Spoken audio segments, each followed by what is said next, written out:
Hi friends, welcome back to my channel. இன்னைக்கு வீடியோவில் நம்ம 12th ஸ்டாண்டர்ட் கம்ப்யூட்டர் அப்ளிகேஷன்ஸில் இருக்க சாப்டர் 16 எலக்ட்ரானிக் பேமெண்ட் சிஸ்டம்ஸ் பார்க்க போகிறோம். வீடியோக்குள்ளே போகிறதுக்கு முன்னாடி என்னோட சேனலை இன்னும் சப்ஸ்கிரைப் பண்ணாமல் பார்த்துட்டு இருந்தீங்கன்னா சப்ஸ்கிரைப் பண்ணி பெல் பட்டனை ப்ரெஸ் பண்ணிக்கோங்க. வாங்க இப்போ வீடியோக்குள்ளே போகலாம்.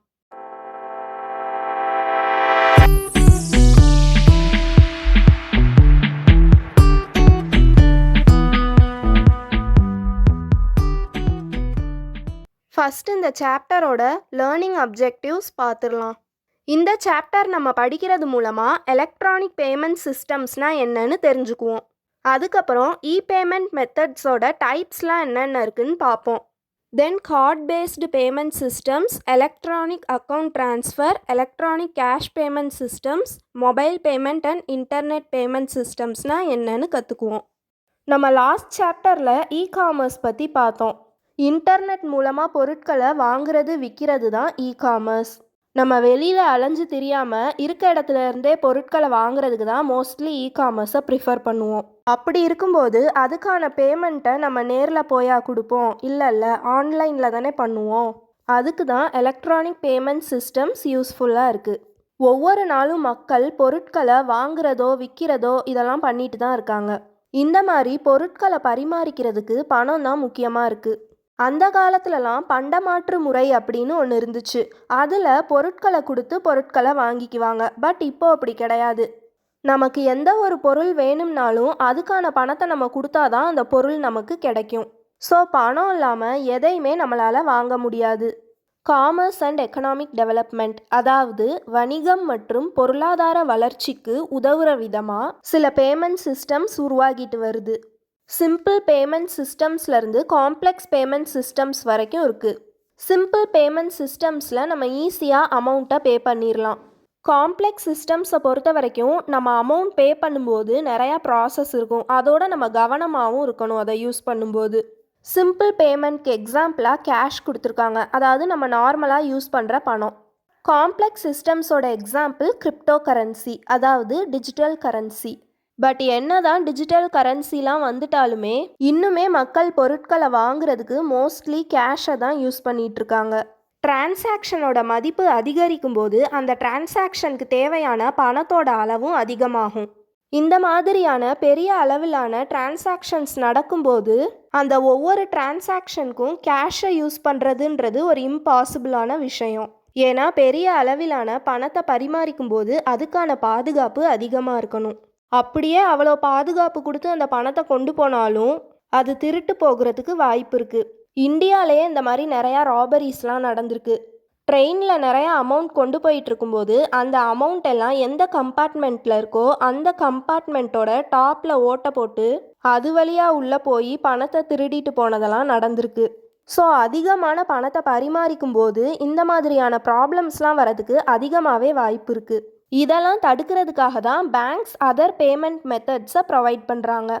கேஷ்லெஸ் சொசைட்டியை உருவாக்கணுன்றது ரொம்ப நாளாக பேசப்பட்டுக்கிட்டே வருது.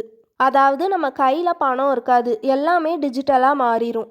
நம்ம கையில் பணம் இருந்தால் தானே ஈஸியாக திருடிடுவாங்க. இதுவே டிஜிட்டலாக இருந்துச்சுன்னா அதை திருடுறதுக்கான வாய்ப்பு ரொம்பவே கம்மி. பட் என்ன தான் கேஷ்லெஸ் சொசைட்டியை உருவாக்கணும்னு நினச்சாலும் பணத்தை உடனே ஸ்டாப் பண்ணிட முடியாது. ஏன்னா பணம் அப்படின்றது காற்று மாதிரி எல்லா இடத்துலையும் பரவிருச்சு.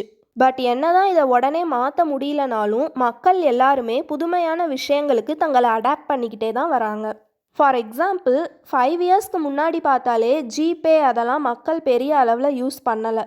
பட் இப்போ மோஸ்ட்லி எல்லாருமே யூஸ் பண்ண ஆரம்பிச்சிட்டாங்க. நம்ம ஏதாவது ஃபீஸ் பே பண்ணணுன்னா கூட டேரெக்டாக நம்ம போய் பண்ணுறது கிடையாது, ஜிபேலேயே ஈஸியாக பண்ணிடுறோம். இந்த மாதிரியான புதுமையான விஷயங்களுக்கு நம்மளை அடாப்ட் பண்ணிக்கிட்டே போகிறது மூலமாக எதிர்காலத்தில் கேஷ் அப்படின்ற ஒரு விஷயமே இல்லாமல் போயிடும். பண்டமாற்று முறை எப்படி காலப்போக்கில் மறைஞ்சு போணுச்சோ அதே மாதிரி ஃப்யூச்சரில் வரப்போகிற ஜெனரேஷன்ஸ்க்கு கேஷ் அப்படின்னு ஒரு விஷயம் இருந்ததே தெரியாது. மாடர்ன் பேமெண்ட் சிஸ்டம்ஸ் ஃபிசிக்கலாகவும் இருக்கலாம், எலக்ட்ரானிக்காகவும் இருக்கலாம். ஒவ்வொரு சிஸ்டம்க்குமே அதோட சொந்த நடைமுறைகளும் நெறிமுறைகளும் இருக்கும். ஸ்டாண்டர்டைசேஷன் இந்த சிஸ்டம்ஸில் ஒரு சில சிஸ்டம்ஸ் உலக அளவில் வளர்றதுக்கு உதவுது. இந்த பாக்ஸை பாருங்கள். எலக்ட்ரானிக் பேமெண்ட்னா என்னன்னு தெளிவாக கொடுத்துருக்காங்க. பேங்க் எம்ப்ளாயீஸோட நேரடி தலையீடு இல்லாமல் எலக்ட்ரானிக் மெத்தட்ஸை யூஸ் பண்ணி ஒரு பேங்க் அக்கவுண்ட்லேருந்து இன்னொரு பேங்க் அக்கவுண்ட்க்கு பணம் அனுப்புறது தான் எலக்ட்ரானிக் பேமெண்ட்.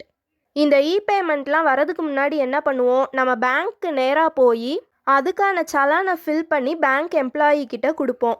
பட் பேமெண்ட் வந்ததுக்கப்புறம் நம்ம பேங்க் போகணுன்ற அவசியமே இல்லை. நம்ம வீட்டில் இருந்துக்கிட்டே நம்மளோட பேங்க் அக்கவுண்ட்லேருந்து இன்னொரு பேங்க் அக்கவுண்ட்க்கு பணம் அனுப்ப முடியும். இதுக்கு பேர் தான் எலக்ட்ரானிக் பேமெண்ட். ஒரு கம்பெனியோட ஃபினான்ஷியல் ஆப்ரேஷன்ஸோட முக்கியமான பார்ட்டாக பேமெண்ட் சிஸ்டம் இருக்குது. ஆனால் நிறையா பேமெண்ட் சிஸ்டம்ஸை யூஸ் பண்ணும்போது அது ரொம்ப சிக்கலானதாக மாறிடுது. பேடிஎம், யூபிஐ, பிட்காயின், தென் வேரியஸ் மொபைல் பேமெண்ட் ஆப்ஷன்ஸ் இதெல்லாம் தொடர்ந்து அறிமுகப்படுத்திக்கிட்டே இருக்கிறதுனால சேலஞ்சஸ் இன்னும் அதிகமாக ஆகிக்கிட்டே தான் இருக்குது. இதோட விளைவாக இப்போ உலகத்தில் 750க்கும் அதிகமான பேமெண்ட் சிஸ்டம்ஸ் இருக்குது. என்னென்ன எலக்ட்ரானிக் பேமெண்ட் சிஸ்டம்ஸ்லாம் இருக்குன்னு இந்த ஃபிகரில் கொடுத்துருக்காங்க, பார்த்துக்கோங்க. இது வரைக்கும் எலக்ட்ரானிக் பேமெண்ட் சிஸ்டம்ஸ்னால் என்னன்னு பார்த்தோம். இப்போது எலக்ட்ரானிக் பேமெண்ட் சிஸ்டம்ஸில் என்னென்ன டைப்ஸ்லாம் இருக்குன்னு பார்க்கலாம். இன்டர்நெட் டெக்னாலஜிஸ் டெவலப் ஆக ஆக எலக்ட்ரானிக் பேமெண்ட் சிஸ்டம்ஸும் டெவலப் ஆகிட்டே தான் வருது. எவ்வளோ அமௌண்ட்டை ட்ரான்ஸ்ஃபர் பண்ணுறோம், அந்த டிரான்சாக்ஷன் நடக்கிறதுக்கான நேரம், அப்புறம் அந்த டிரான்சாக்ஷனுக்கு என்னென்னலாம் தேவைப்படுது, அப்புறம் பாதுகாப்பு சிக்கல்கள், அதோட பயன்பாடுகளை அடிப்படையாக வச்சு எலக்ட்ரானிக் பேமெண்ட் சிஸ்டம்ஸை 2 டைப்ஸாக பிரிச்சிருக்காங்க. அது என்னென்ன டைப்ஸ்னா, micro electronic payment systems, macro electronic payment systems. இப்போது நம்ம மைக்ரோ எலக்ட்ரானிக் பேமெண்ட் சிஸ்டம்ஸ்னால் என்னன்னு பார்க்கலாம். இது ஒரு ஆன்லைன் பேமெண்ட் சிஸ்டம். மைக்ரோ அப்படின்னாலே சிறிய அளவிலான அப்படின்னு அர்த்தம். ஸோ இந்த மைக்ரோ எலக்ட்ரானிக் பேமெண்ட் சிஸ்டம்ஸ் மூலமாக கம்மியான அமௌண்ட்ஸை பே பண்ணுவாங்க. இது மட்டும் இல்லாமல் கம்மியான அமௌண்ட்ஸை அடிக்கடியும் பே பண்ணிக்கலாம். டிரான்சாக்ஷன் காஸ்ட்டை கம்மியாக வச்சுக்கிறதுக்காக கம்யூனிகேஷன் அண்ட் கம்ப்யூட்டேஷனல் காஸ்ட் குறைக்கப்படுது. அதாவது தகவல் தொடர்பு மற்றும் கணக்கீட்டு செலவுகள். Expensive public key cryptography use பண்ணுற மேக்ரோ எலக்ட்ரானிக் பேமெண்ட் சிஸ்டம்ஸ் மாதிரி இல்லாமல் மைக்ரோ எலக்ட்ரானிக் பேமெண்ட் சிஸ்டம்ஸில் lightweight cryptographic primitives and offline payment verifications use பண்ணியிருக்காங்க. கிரிப்டோகிராஃபி அப்படின்னா என்னன்னா, நம்ம பார்த்ததுமே அண்டர்ஸ்டாண்ட் பண்ணிக்கக்கூடிய டெக்ஸ்ட்டை சைஃபர் டெக்ஸ்ட்டாக கன்வெர்ட் பண்ணுறது. சைஃபர் டெக்ஸ்ட்டாக கன்வெர்ட் பண்ணிட்டா அதை பார்க்குற எல்லாராலையுமே அதில் என்ன இருக்குன்றதை அண்டர்ஸ்டாண்ட் பண்ணிக்க முடியாது. அந்த டெக்ஸ்ட் எல்லாமே கோட்ஸாக கன்வெர்ட் ஆகிரும். இது ஆக்சுவலாக என்கிரிப்ஷன்னு சொல்லுவாங்க. இந்த ப்ராசஸ் எல்லாம் உள்ளடக்கியது தான் கிரிப்டோகிராஃபி. பரிமாறிக்கக்கூடிய இன்ஃபர்மேஷன்ஸ் எல்லாத்தையுமே பாதுகாப்பாக வச்சுக்கிறதுக்காக கிரிப்டோகிராஃபி யூஸ் பண்ணுவாங்க. மைக்ரோ எலக்ட்ரானிக் பேமெண்ட் சிஸ்டம்ஸை பொறுத்த வரைக்கும் பாதுகாப்பு கம்மியாக தான் இருக்கும். ஏன்னா ஃபார் எக்ஸாம்பிள், இப்போ நம்மளோட பேங்க் அக்கௌண்ட்லேருந்து இன்னொரு பேங்க் அக்கௌண்ட்க்கு 500 அனுப்புகிறோன்னா, மோசடி பண்ணி அந்த 500 திருடுறதுக்கான செலவு அந்த 500 விட அதிகமாக இருக்கும். ஏன்னா ஆன்லைன் டிரான்சாக்ஷன்லேருந்து திருடுறது அவ்வளோ ஈஸி கிடையாது. கம்ப்யூட்டர் நெட்வொர்க்ஸ் பற்றின நாலேஜ் இருக்க ஒருத்தரால் மட்டும்தான் அதெல்லாம் பண்ண முடியும்.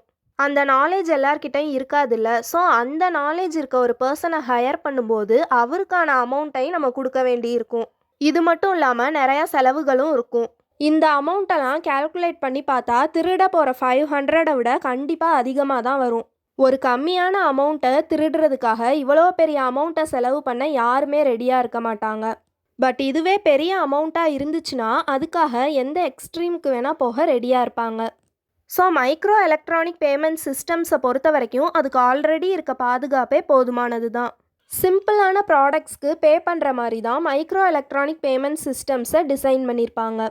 ஃபார் எக்ஸாம்பிள், பணம் கட்டி ஆன்லைன் கேம்ஸ் விளையாடுறது, ஜேர்னல்ஸ் ரீட் பண்ணுறது, மாதம் பணம் கட்டி ஆன்லைனில் சாங்ஸ் கேட்குறது, படம் பார்க்குறது, இது எல்லாத்துக்குமே மைக்ரோ எலக்ட்ரானிக் பேமெண்ட் சிஸ்டம்ஸ் மூலமாக தான் பே பண்ணுவோம். ஏன்னா இதுக்கு ரொம்ப பெரிய அமௌண்ட்டெல்லாம் நம்ம பே பண்ண போகிறதில்ல. அதுவும் இல்லாமல் weekly once R monthly once pay பண்ணுற மாதிரி இருக்கும். மைக்ரோ ஆன்லைன் பேமெண்ட்ஸில் இன்வால்வ் ஆகியிருக்க பார்ட்டிஸ்லாம் யார் யாருன்னா, customer, service provider and payment processor. Micro electronic payment transactions எப்படி நடக்குதுன்றத 3 ஸ்டெப்ஸில் எக்ஸ்பிளைன் பண்ணியிருக்காங்க பாருங்கள். ஃபஸ்ட்டு ஸ்டெப் பார்க்குறதுக்கு முன்னாடி கஸ்டமர், சர்வீஸ் ப்ரொவைடர், பேமெண்ட் ப்ராசஸர்னால் யாருன்னு தெரிஞ்சுக்கணும். கஸ்டமர்னா வாடிக்கையாளர், அதாவது ஒரு பொருளையோ இல்லை ஒரு சேவையவோ பணம் கொடுத்து வாங்குறவங்க. இந்த இடத்துல நம்மளை கஸ்டமராக வச்சுக்கலாம். சர்வீஸ் ப்ரொவைடர்னா அந்த சேவையை பணத்துக்காக விற்கிறவங்க. பேமெண்ட் ப்ராசஸர்னா மணி டிரான்சாக்ஷனை உறுதி செய்கிற தொழில்நுட்ப அமைப்பு. இப்போ ஸ்டெப் 1 பார்க்கலாம். ஸ்டெப் 1ல் கஸ்டமர், அதாவது நம்ம அந்த சேவையை பணம் கொடுத்து வாங்குறதுக்காக நம்மளோட கார்ட் டீட்டெயில்ஸை கொடுப்போம். நம்ம கொடுத்துருக்க டீட்டெயில்ஸ் எல்லாமே கரெக்டானான்றதை செக் பண்ணி பேமெண்ட் ப்ராசஸர் உறுதி செய்யும். உறுதி செஞ்சதுக்கப்புறம் பணத்துக்கு பதிலாக வேலட்ஸை கொடுக்கும். வேலட்ஸ்னால் நுண்பணம். இதெல்லாம் தான் ஸ்டெப் 1ல் நடக்குது. ஸ்டெப் 2ல் நம்ம அந்த நுண் கட்டணங்களை செலுத்தி சர்வீஸ் ப்ரொவைடர்கிட்ட இருந்து நமக்கு தேவையான பொருட்களையோ சேவைகளையோ வாங்கிக்குவோம். ஸ்டெப் 3ல் சர்வீஸ் ப்ரொவைடர் நம்மக்கிட்ட இருந்து வாங்கின நுண் கட்டணங்களை பேமெண்ட் ப்ராசஸர்கிட்ட கொடுத்து பணத்தை வாங்கிக்குவாங்க. இந்த 3 ஸ்டெப்ஸ் பார்த்தது மூலமாக மைக்ரோ எலக்ட்ரானிக் பேமெண்ட் டிரான்சாக்ஷன்ஸ் எப்படி நடக்குதுன்றது உங்களுக்கு புரிஞ்சிருக்கும்னு நினைக்கிறேன். நெக்ஸ்ட்டு மேக்ரோ எலக்ட்ரானிக் பேமெண்ட் சிஸ்டம்ஸ்னால் என்னன்னு பார்க்கலாம்.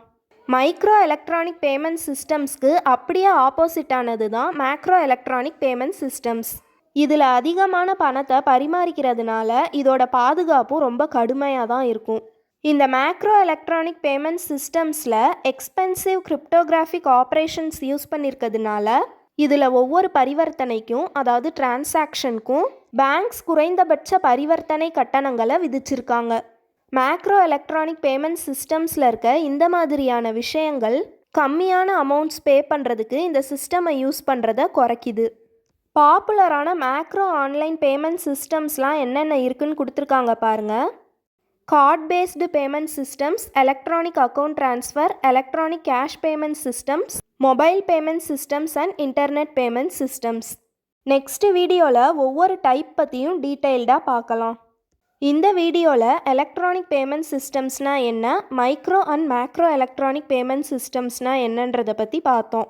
நான் எக்ஸ்பிளைன் பண்ணது உங்களுக்கு நல்லா புரிஞ்சிருக்கும்னு நம்புகிறேன். வீடியோ பிடிச்சிருந்தா லைக் பண்ணி உங்கள் ஃப்ரெண்ட்ஸ் அண்ட் ஃபேமிலிக்கு ஷேர் பண்ணுங்கள். தேங்க்ஸ் ஃபார் வாட்சிங்.